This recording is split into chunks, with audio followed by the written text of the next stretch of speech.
In 1995, I wrote a murder mystery novel titled Scarecrow. It centered on a serial killer stalking the city of Westminster and Western Maryland College, targeting specific WMC alumni from the 70s.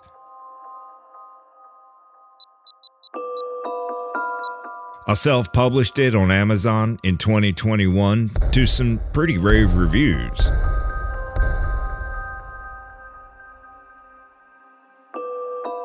In 2024, I wrote the follow-up, Scorpion. Also set not only in Westminster and WMC, but also across most of the county. Stay with me, this is all relevant. In one pivotal scene, the protagonists, Ryan Thomas and his girlfriend, Carrie Beck, find themselves in a precarious situation at the end of the second act. They're trapped in a panic room as the house burns down around them, and somewhere, carbon monoxide is leaking in. Carrie believes they're going to die. While they sit under a cold running shower to stave off the heat, she tells Ryan about the life she imagined with him, as if she were saying goodbye. We could have bought that beautiful old house off Uniontown Road. You know, the one across Route 31 with the wraparound porch? I know the house, Ryan whispered. It's a gorgeous old home that needs a lot of work. We could have done it together, Carrie whispered. Fixed it up, made it ours. Put recessed lighting in the ceiling of that wraparound porch. We'd light it up at night for everyone driving down Uniontown to see. And that huge front yard. We could have planted some new Kentucky bluegrass to make it pop during the summer. Carrie struggled to meet Ryan's gaze, her eyes red with emotion and silent crying. The tears cascaded down her face. Our children could have played in that yard. A boy named after your father and a girl named after Tiffany. We'd have barbecues and invite all our friends over. Alan, Elizabeth, Susanna, Ian, and my parents. We could have sat on that porch in rocking chairs and watched the cars pass by and stare into the valley. We could have watched the sunset over Westminster after another amazing day in our lives, Ryan. Carrie sniffled back her sobs, wiping tears from her eyes. Always thankful I found you, that we found each other. Thankful that we live in such a beautiful small town that I love so much. She glanced up at Ryan. But no more than I love you. I wouldn't have let you go to sleep without telling you, without hitting my knees every night and thanking God every day for you and that life we'd have built together. Of course, I'm talking about the Mirroring House, although I didn't know it was called that when I wrote that scene. In the next novel titled Black Widow, Ryan will buy that house for Carrie, and they'll fix it up. Although I'm taking the liberty not to sell that entire 16-acre property to developers. They'll keep it just as it is. Before writing, I needed to know more about that house's history. Specifically, who built it. My original research only followed the title chain back to 1901, when a prominent businessman from Westminster named George W. Alball held the deed. But he didn't build that house. This meant searching farther back via the Maryland Land Records Department. It took some time, especially since court clerks in the 19th century hand-wrote those deeds in long italic cursive that's sometimes difficult to decipher. I chased the title chain all the way back to the formation of Carroll County in 1837, when the Brown family owned the 104-plus acre tract of land called Brown's Plague. Finally, I had the name of the man responsible for building the house I'd obsessed over for so many years. Jacob Mirroring.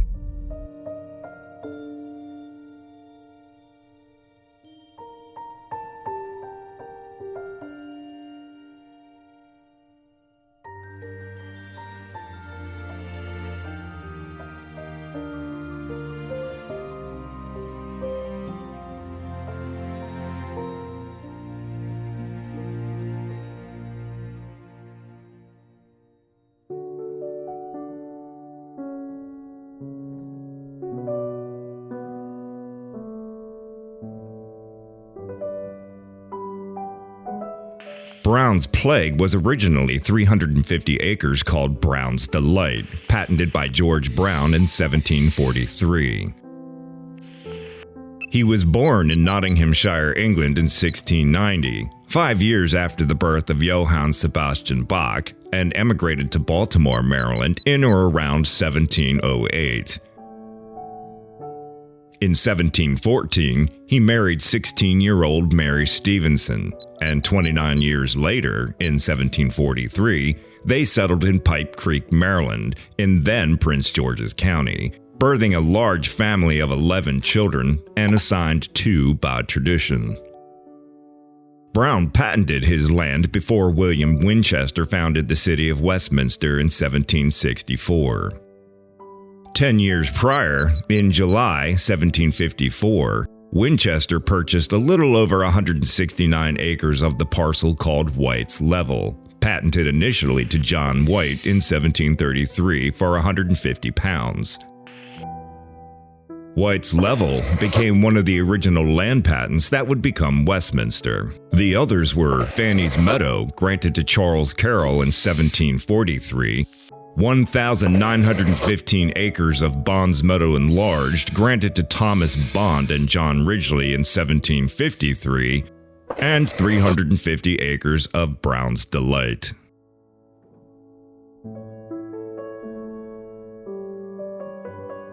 By 1761, the same year 5-year-old Wolfgang Amadeus Mozart composed his first piece of music, Brown's Delight was resurveyed, added to, and renamed Brown's Plague, now 505 acres bordering other properties such as Lamb's Choice to the west, Jack's Purchase to the south, and Cranberry Plains to the north.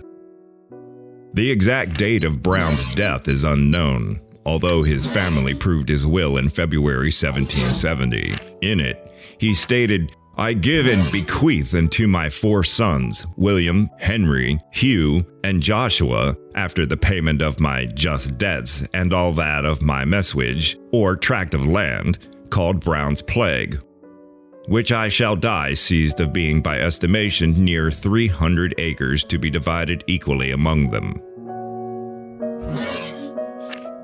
Brown's Plague became Brown's Plague resurveyed, and the land dispersed between the 4 brothers. When Joshua died in September 1832, his son David became the executor of his will.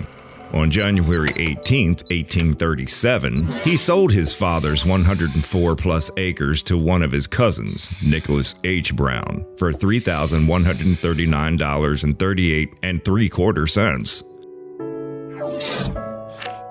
5 months later, in June, Nicholas purchased part of another tract of land contiguous with his called York Company's Defense through a bond of conveyance from John and Elizabeth McCullum for an unknown sum.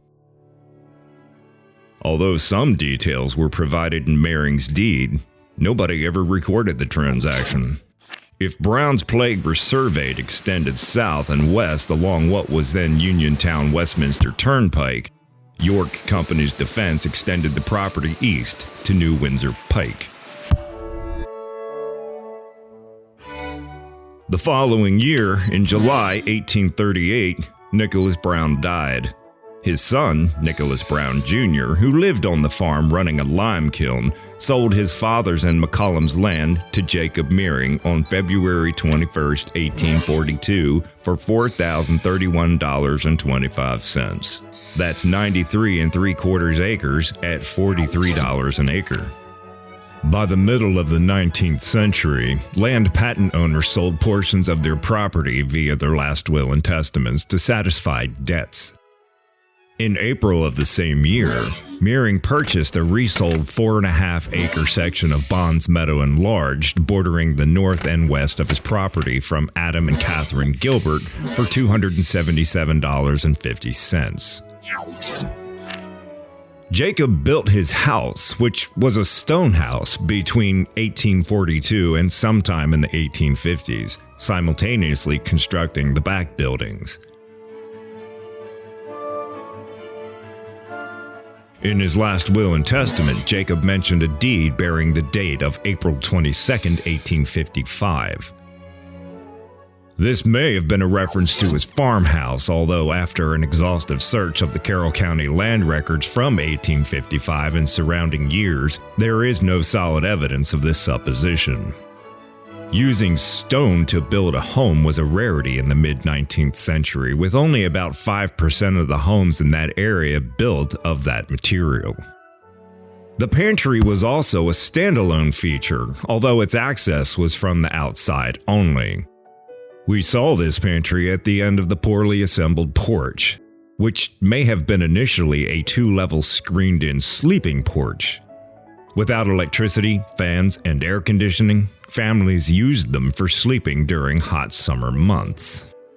Another feature of the original house included an upstairs chamber accessible only from the rear winder stairs. It didn't connect with the rest of the second story. Meering may have intended this room for slaves, servants, or beggars. The door we saw separating the two upstairs rooms on the west side must have been added later. The space over the pantry was also large enough to hold a bed.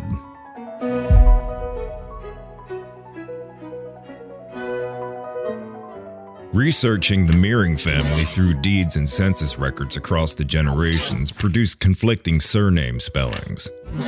Although you'll see these variations, the Mehring spelling is what the current-day family prefers and what we'll use.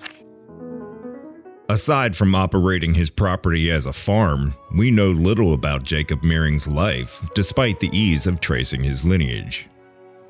Meering's grandfather, Johann Wolfgang Moering, was born in Walmersbach, Bavaria, Germany on December 28, 1730, the same year Baltimore, Maryland was established.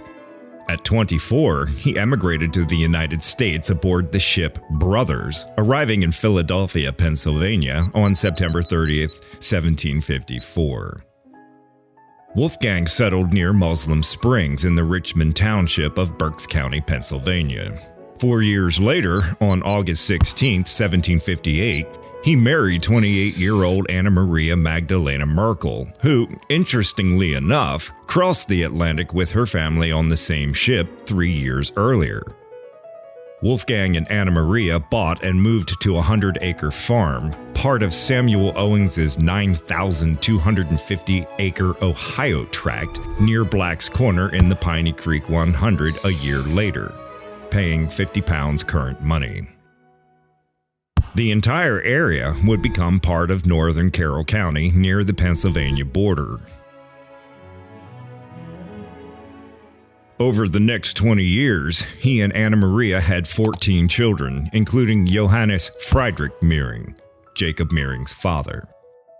Wolfgang passed away in 1811, aged 80. His family buried him at St. John's Lutheran Cemetery in Germany Township, Adams County, Pennsylvania.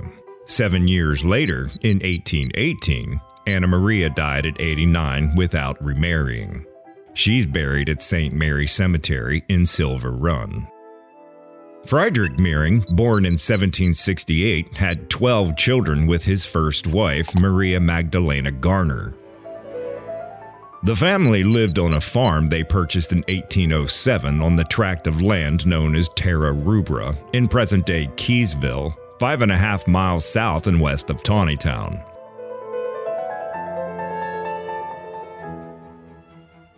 It's worth noting Francis Scott Key was born in the Terra Rubra estate in 1779.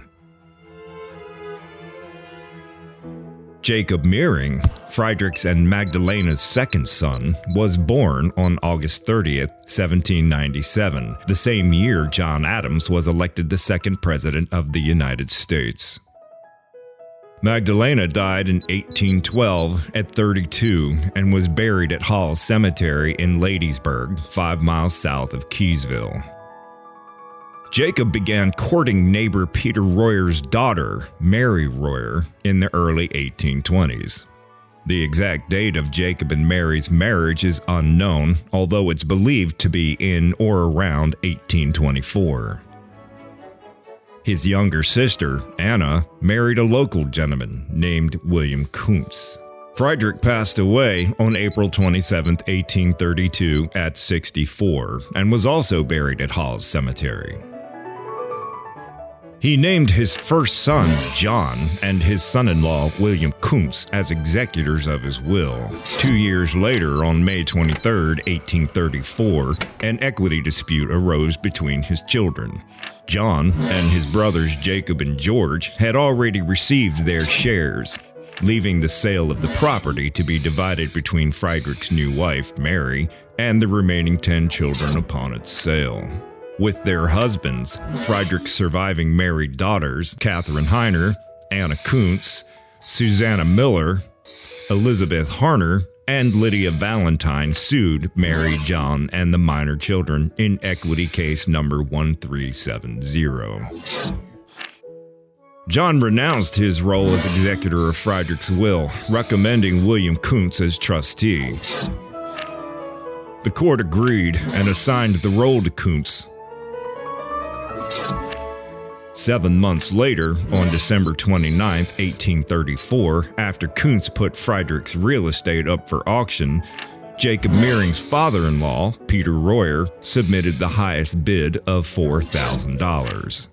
In the 1840s, Friedrich's third son, George, moved to the now-defunct town of Bruceville near current-day Kemar, about 3 miles south and east of Keysville. He purchased Bruceville founder Norman Bruce's mill and house, Myrtle Hill, and the tract of land known as Good Intent, established himself as a community leader in the milling industry, and eventually served as the Postmaster General in 1857.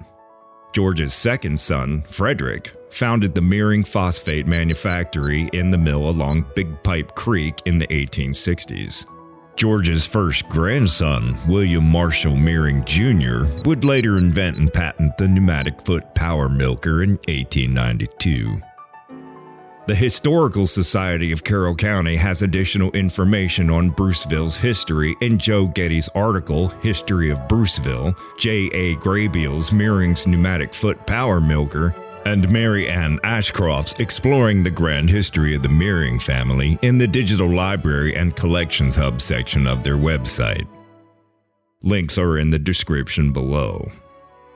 In 1842, the same year Abraham Lincoln married Mary Todd, Jacob and Mary moved to Westminster and bought Nicholas H. Brown's portion of Brown's Plague Reserve Aid. They lived in the 2-story weatherboarded house until Jacob built his stone house sometime between that year and the 1850s. They had no children, although an 1850 census revealed that they had 2 farmers and a maid. 18-year-old Jeremiah Harmer, William and Anna Kuntz's 24-year-old son Emmanuel, and 19-year-old Louisa Catherine Menchie from Pennsylvania.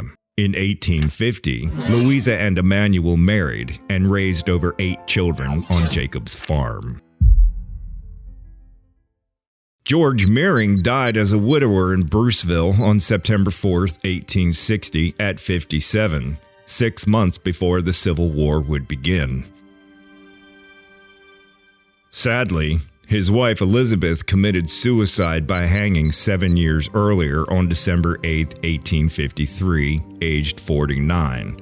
This was likely over the grief of losing 3 children to cholera the year before. Julia, Mary, and Juliana, who has no grave marker. George left behind 5 surviving children and a vast estate in and out of Bruceville. As with George's siblings, an equity dispute arose between his children, with Frederick suing his older brother, William Marshall Sr., younger sister Joanna, and minor siblings Luther, 17, and Margaret Maggie Meering, age 13, over the sale of George's real estate in equity case number 694. Incidentally, Maggie is best remembered for her diary while boarding at Joanna Kleefish's Academy for Girls in New Windsor during the Civil War. It's a fascinating read. Links are in the description below. On November 18, 1861, the Equity Court appointed Frederick as the trustee, with William Marshall and their uncle Jacob Meering bonded as co-trustees.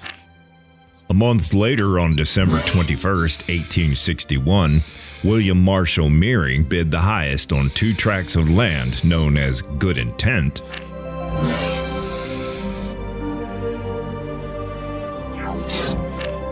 and Fuss Purchase.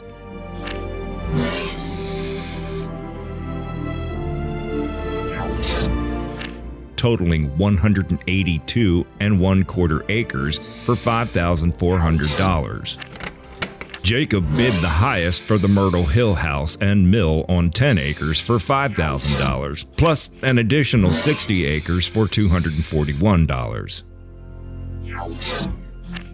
20 days later, on January 10, 1862, Jacob sold the 10-acre lot with Myrtle Hill back to Frederick, where he lived with his sisters Joanna and Maggie until he died in 1923. Neither he nor his sisters were ever married. 3 years and 1 month later, on February 13, 1865, Jacob Meering passed away. He missed the end of the Civil War by 2 months. His wife, Mary, buried him at the Meadow Branch Cemetery in Westminster.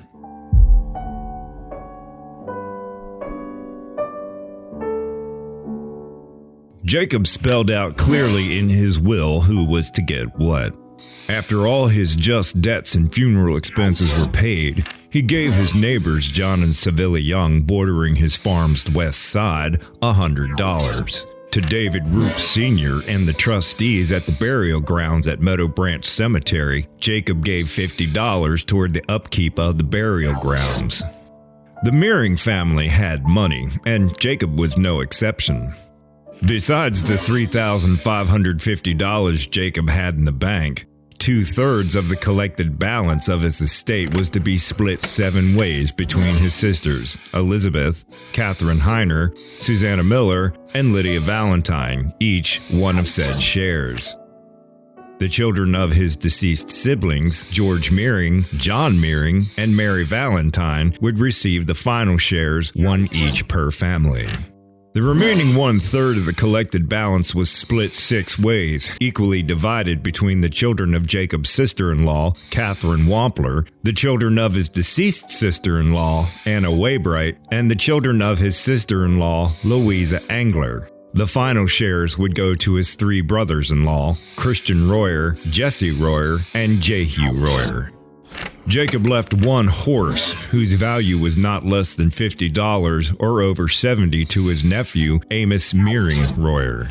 To longtime friend and laborer Emmanuel Kuntz and his sisters Rebecca Waybright and Lydia Kuntz, plus the wife and children of the Reverend Elias Kuntz, Jacob left a house and lot on 3 acres, more or less, in Westminster that was initially part of the Fanny's Meadow patent, sold to him by Christian Royer in 1853 for $550. His brother-in-law, William Kuntz, now a widower following the death of Jacob's sister Anna, lived there. Jacob directed his farm to be rented to any responsible man such as Mary approved, while reserving certain privileges to her. The executors, Emmanuel Kuntz and Mary's brothers Christian and Jehu Royer, handled the rent collection. He said, in part, quote, "I direct my executors to pay annually to my widow, Mary Meering, the sum of $225 as follows, part thereof to be paid to her in quarterly payments, the other $175 to be applied to the payment of her boarding, washing, cutting, and handling of her firewood for the oats and corn she may need, besides other necessary expenses."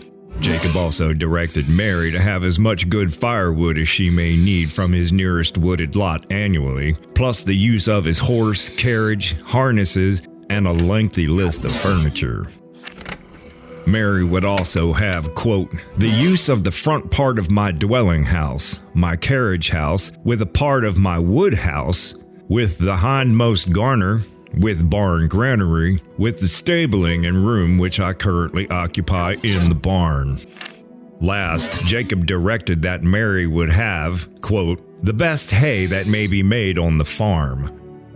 The tenant shall make and house the hay away in the barn, as much straw from time to time as she may need to litter her horse stable, and that her horse shall be led in the same pasture, the same yard, and to the same water with the rest of the horses kept on said farm. In an inventory and appraisement of goods, chattels, and other personal property conducted on March 4, 1865, Jacob had 1/2 of 20 acres growing wheat, valued at $80, and half of the 5 acres growing rye, valued at $15. In his possession was $20 worth of half-inch poplar boards, which was considered a substantial sum at that time. They were likely intended for flooring. Also listed were 3 barrels of vinegar, 6 shares of Western Maryland Railroad stock purchased at $8 a share, and a beggar bed and bedstead valued at $2. This bed was typically used for charitable purposes and usually kept in the attic. This would make sense since the only access to the attic was off the second floor room, closed off from the rest of that level.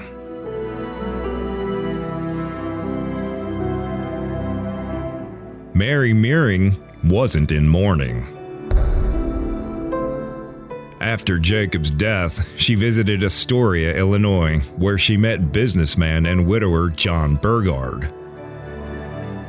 By the 3rd of July, Mary married John, renouncing Jacob's will in favor of her dower rights, which entitles a surviving spouse to at least 1/3 of a deceased spouse's real property after they die. The Meering farm now needed to be sold. The Westminster American Sentinel describes it as thus: the improvements on this farm consist of a comfortable and well-built stone dwelling house, tenant house, bank barn, spring house, and all other necessary outbuildings. This is the first documentation of the existence of the stone house.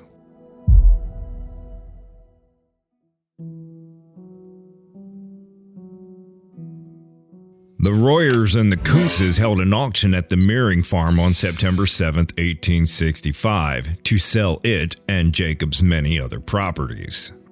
David Engler, who was married to Mary Royer Meering Burgard's sister, Louisa Royer Engler, bid the highest for the more or less 98-acre home farm for $7,582.19.5, or $75 per acre.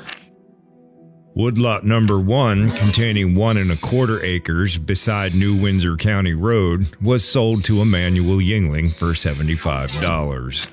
Woodlot number 2, containing 1 acre, more or less, adjoining Lot 1 on County Road, went to Patrick M. Kiefer for $96.8375. Woodlots 3 and 4, adjoining lots 1 and 2, went to future Mayor Hashabiah Haynes for $885. He received slightly over 8 acres of land for his bid. That's $122 per acre. There was also a house and a lot on Main Street in the city of Westminster. Mr. Jesse Durbin placed the winning bid of $1,500. A second house and lot Jacob owned on the west end of Main Street, where West Main Street and Pennsylvania Avenue fork off in different directions, was sold to John H. Yingling for $910.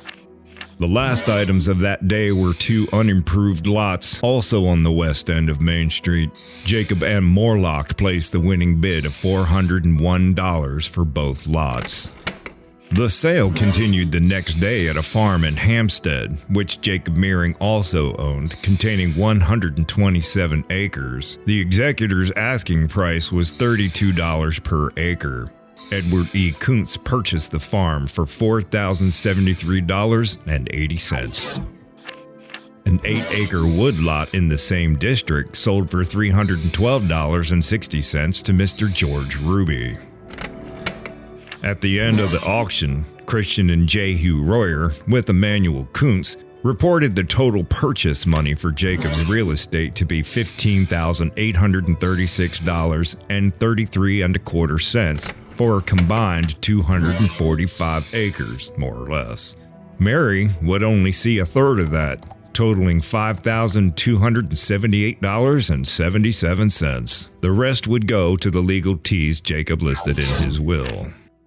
The Royers and Kuntz were also required to handle a list of debts owed to Jacob before his death, separating them into 2 columns, spirit and desperate. A spirit debt has some hope of being collected, while a desperate debt is uncollectible or taken on by an insolvent debtee. They reported Jacob had $5,526.85 in spirit debt due to him and $640.18 in desperate debt his estate would likely never collect, much of it bills from Elias and Sarah Kuntz, and late rent from other farmers. A footnote regarding Mary Royer Meering Burgard. Her second husband, John, died on July 30th, 1876, leaving Mary a widow twice over. She passed away on January 21st, 1879, at 73, in the home of her nephew, John Royer, in Westminster. Her family buried her at Meadow Branch Cemetery, 3 plots away from Jacob's. Jehu Royer died a month after the auction on October 22, 1865, from tuberculosis at 52. Sadly, his son, Amos, for which Jacob left the horse, died at 27 5 days later from the same disease. Both are buried at the Meadow Branch Cemetery. Christian Royer lived 5 more years until 70, passing away on March 11, 1870, and is also buried at Meadow Branch Cemetery. He's best remembered for his house outside Westminster toward Manchester. It's now a wedding venue. Emanuel Kuntz lived until 74, passing away on February 9, 1898. He was buried at Crider's Lutheran Church Cemetery.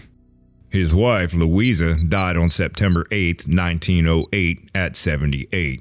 She was buried at the aforementioned church beside Emanuel.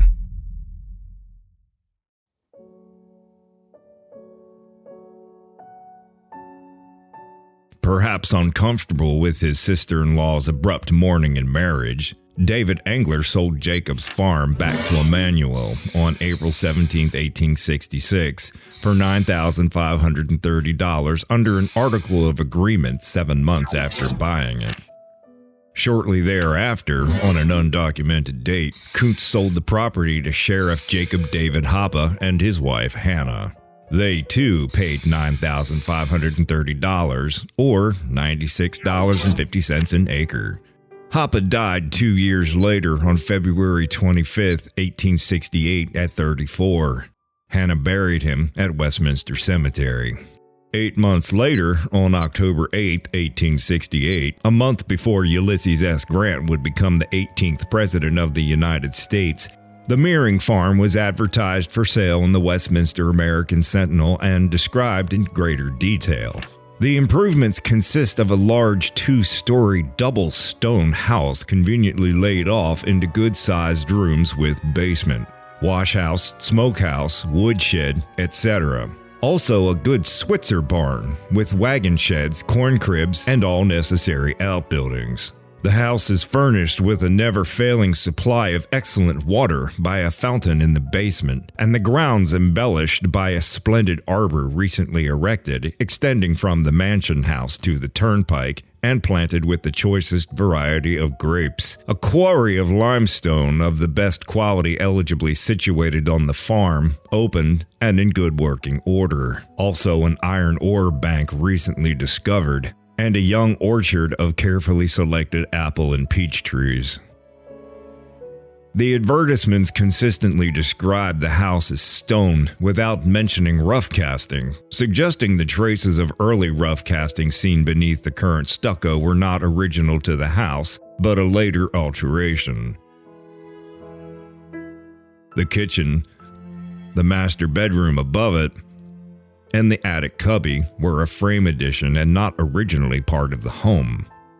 Rough casting seen in the attic predates that frame addition, suggesting that it must not have been added by 1868. Additionally, the ad highlights the farm would, quote, admirably suit a mechanic working in Westminster or a tenant engaged to work on the farm. Whether this piqued the curiosity of Westminster blacksmith and former mayor Michael Baumann, who served between 1866 and 1867, is pure speculation. On October 16, 1868, he purchased the farm at auction from Hoppe's executors, Hannah Hoppe, his wife, with court clerk, lawyer, and Civil War veteran Lieutenant Colonel William A. McKillop for $9,898, or $101 per acre.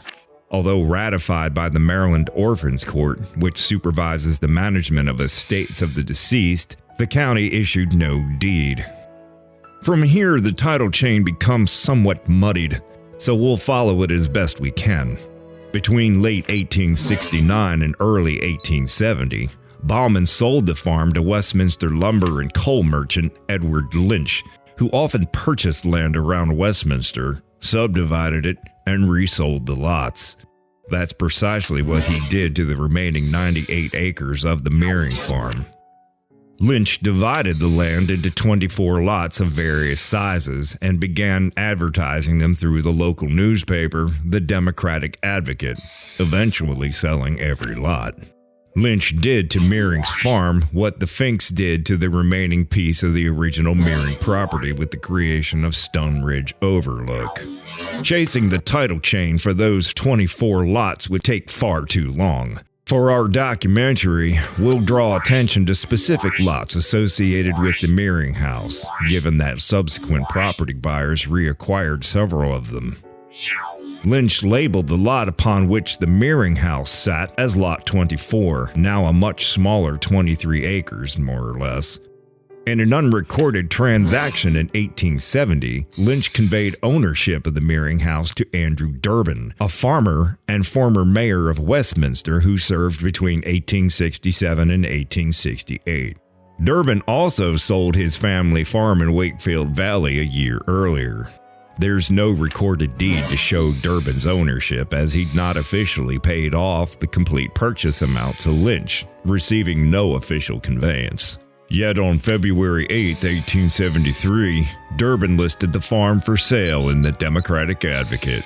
Then, on March 1st, before the summer of Baltimore's first Preakness Stakes horse race, Durbin further complicated the situation by selling Lot 24 to John Galt for $5,500. 13 days after the sale, Andrew Durbin passed away. His wife buried him at Westminster Cemetery.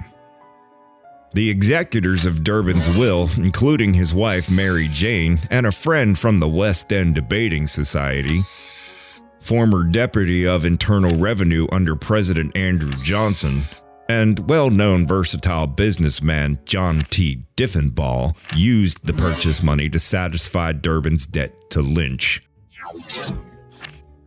On May 30th, 1874, the first Lynch lot to return to the original property was 8-acre Lot 23, bought by local grain, grocery, and feed merchant Elias Grimes 2 years prior on May 18, 1872. Grimes paid Lynch $832.50. Galt paid Grimes $1,000. Edward Lynch received his last payment from Galt on January 27, 1875, upon which time he and his wife Margaret, with Mary Jane Durbin and John Diffenbaugh, conveyed the deed to John Galt. On February 22, 1879, Lynch transferred ownership of lots 1 through 4, comprising slightly over 5 acres fronting Uniontown Road, to store clerk and trade painter Andrew M. Warner for $1,024.87.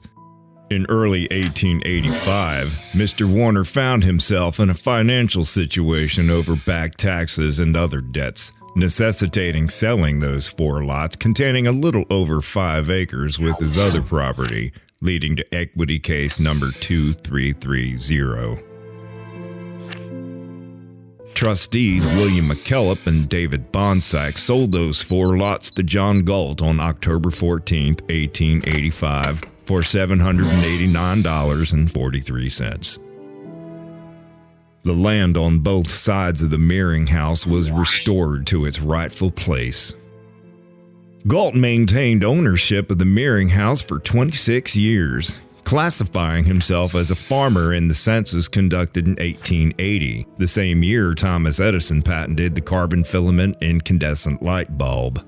It's speculated that Galt was responsible for the frame addition to the Meering House by 1890, replacing the kitchen area in the basement near the fireplace while adding a master bedroom and the attic cubby.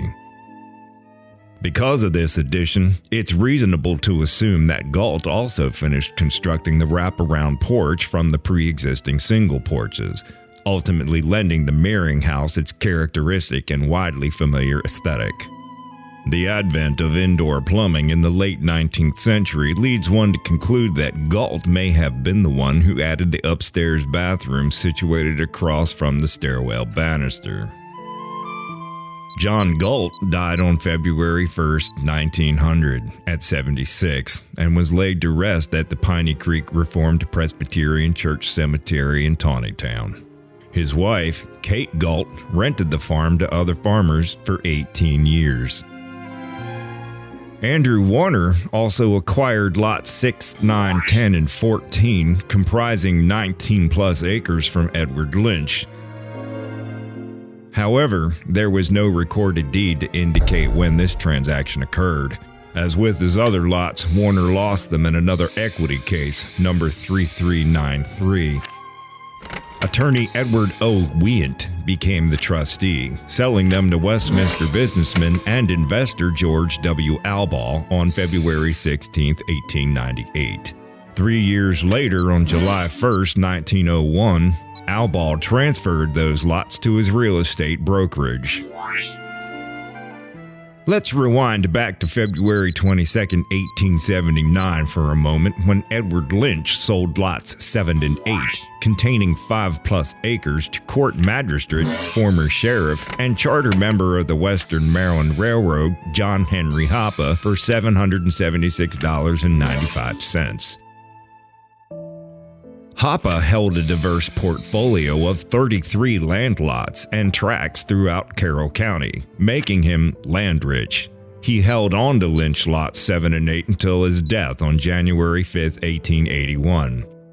Equity case number 2025 was required to sort out all those land parcels between Henry's grandchildren, as his only son Josephus passed away 4 years earlier on December 23, 1877. Attorney and former Congressman Charles B. Roberts, with Josephus' son George Hoppe, became trustees.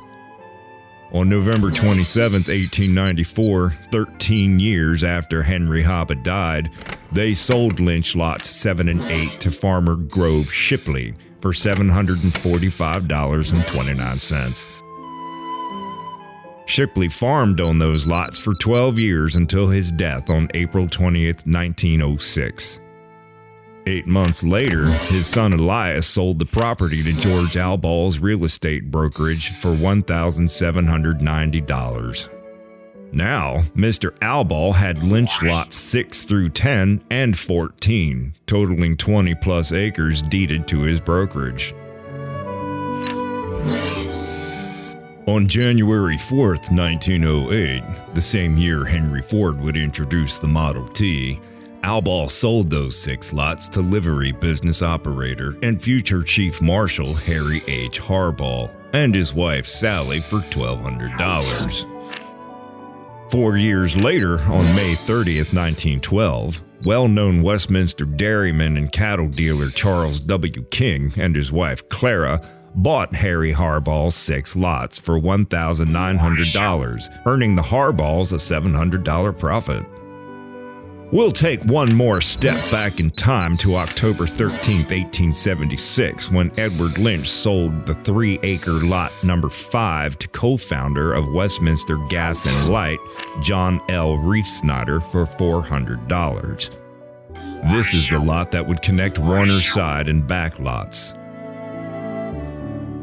Reifsnyder passed away on July 7, 1905, sending his lot into equity case number 4470 between his wife, Mary Anna, and his trustee sons, John M. and John L. Reifsnyder Jr. They sold the 3-acre Lynch lot number 5 to Charles King on February 24, 1917, for $400.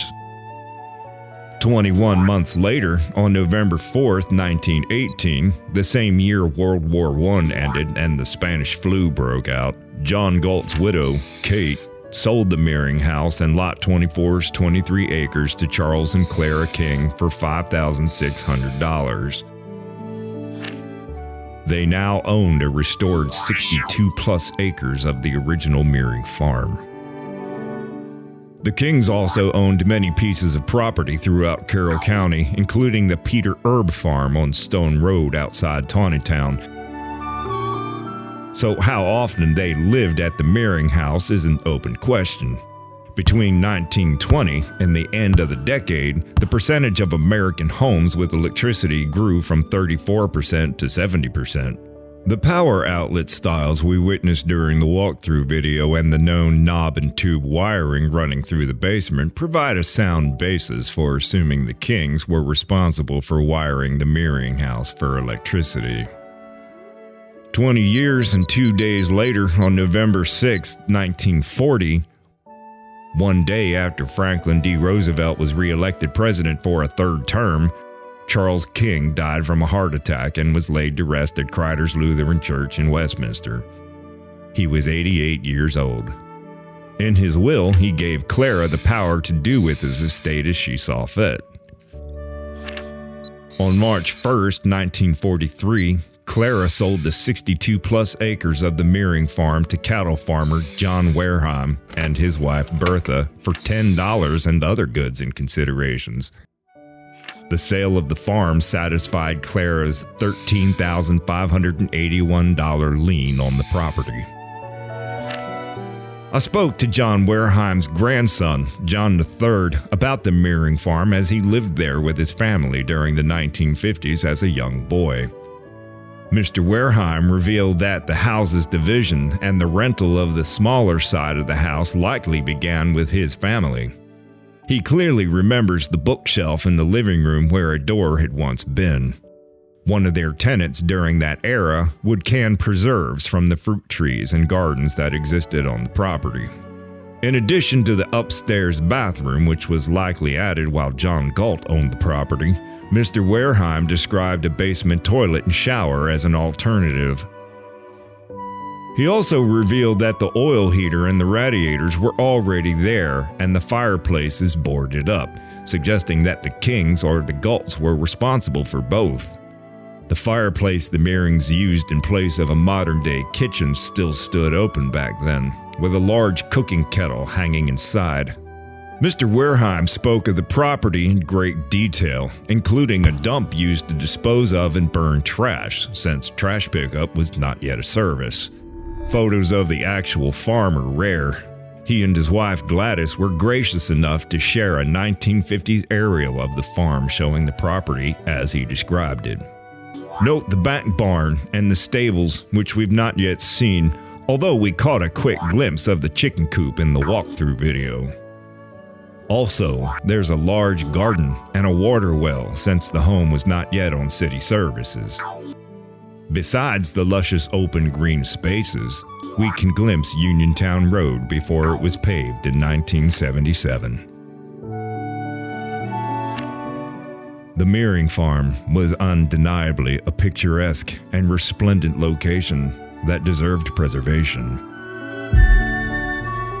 In 1965, the same year President Lyndon B. Johnson signed the Voting Rights Act into law, the Maryland Road Commission made plans to move the original Route 31 from New Windsor Pike, or County Road, to where it currently exists. This required eminent domain of land from Route 140 to New Windsor, including a tract of John Wareheim Sr.'s land. Mr. Wareheim III explained that his grandfather's need for legal counsel stemmed from the state's insufficient offer.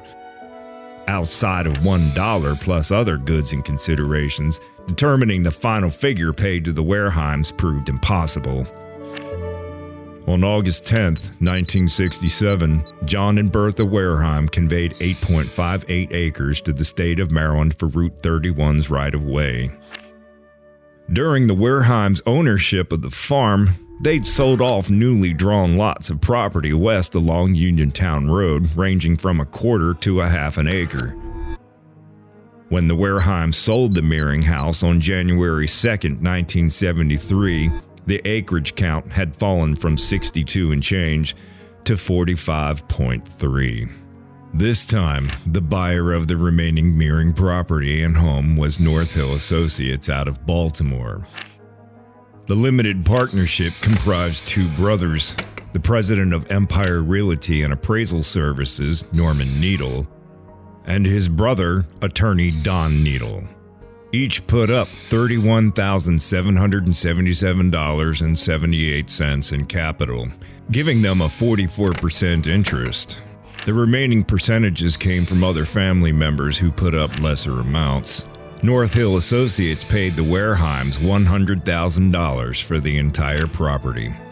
Almost 11 months later, on November 30, 1973, after the Vietnam War ceasefire and the first oil crisis began, North Hill sold the house, outbuildings, and a surrounding 16 acres, more or less, to Lillian Sapiro for $10 and other goods and considerations, while selling the remaining 29 acres to Lillian's investment company, Frankford Gardens Incorporated.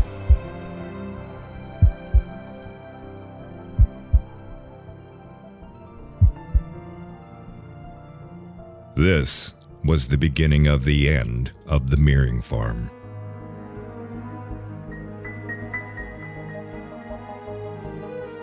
Having been through the home several times, I can say with little equivocation that neither Lillian, Phyllis, nor the people who rented the units took care of the house. Our walkthrough video shows that.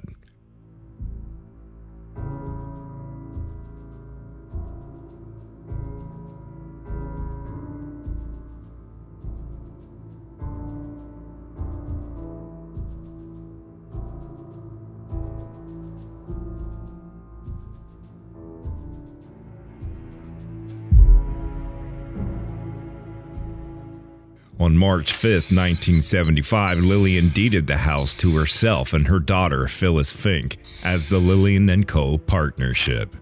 11 years later, on December 28, 1987, Lillian & Co. became the Sapiro Family Limited Partnership. In the wake of Lillian's death on February 16, 1997, Phyllis and Wilbur rebranded to Falstaff Limited Partnership, beginning the development of Stone Ridge Overlook, with the first phase of construction starting in 1999. On January 16th, Falstaff Limited Partnership deeded the Meering House and its 16 acres to Fink's new company, Uniontown Road Associates, for $192,000. Frankford Gardens also deeded the remaining 29 acres of the original Meering property to Uniontown Road Associates for $351,600. The once vast lands known as Brown's Plague resurveyed, York Company's Defense,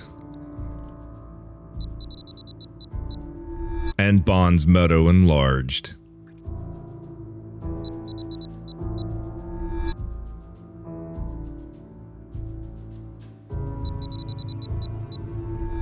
The development of Stone Ridge Overlook cost Uniontown Road Associates $543,600 in real estate expenditures. In July 1997, Westminster's Common Council approved Uniontown Road Associates to build the 111 single homes of Stone Ridge Overlook on those 45 acres, the last land within Westminster city limits in use as a cow pasture. In his January 18, 1996, Carroll 693, The Meering Farm Survey, Ken Short noted the Meering House and its 16 acres were scheduled for demolition, subdivision, and development. This led Jonathan Fink, Wilbur's son and managing partner for Uniontown Road Associates, to donate the historic Meering Bank Barn to the Carroll County Farm Museum. The community felt the effort was worth it since the 19th century barn remained unmodernized with few to no changes, leaving it essentially untouched. Short said the barn is, quote, of great historical interest because it's virtually a pristine example.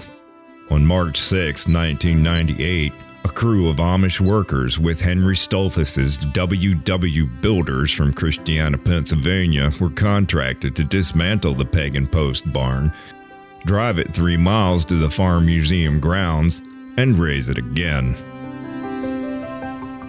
The project cost $50,000, with many county and local businesses donating supplies, employees, and equipment. Today, the Meering Barn functions as a museum for modes of transportation such as sleighs, horse-pulled buggies, a mail cart, and a hearse. It also doubles as a gift shop. Between 1999 and 2009, the average median price of a single-family home in that area of Westminster was around $250,000. At a minimum, the Finks grossed over $27 million for their project. Not a bad haul for the obliteration of beautiful historic farmland. If that sounded sarcastic, it's because it was. I'm not a fan of overdevelopment and the destruction of farmland. And here we are, full circle back to 1999. Before my then wife and I moved to Florida, I asked my buddy Clint to return with me to the Meering House and help measure each room, plus the outside. Note the ruined fireplace in the upper-level bedroom facing Uniontown Road. Numerous lights we'd set up didn't deter persistent vandalism. It pissed me off not to put too fine a point on it.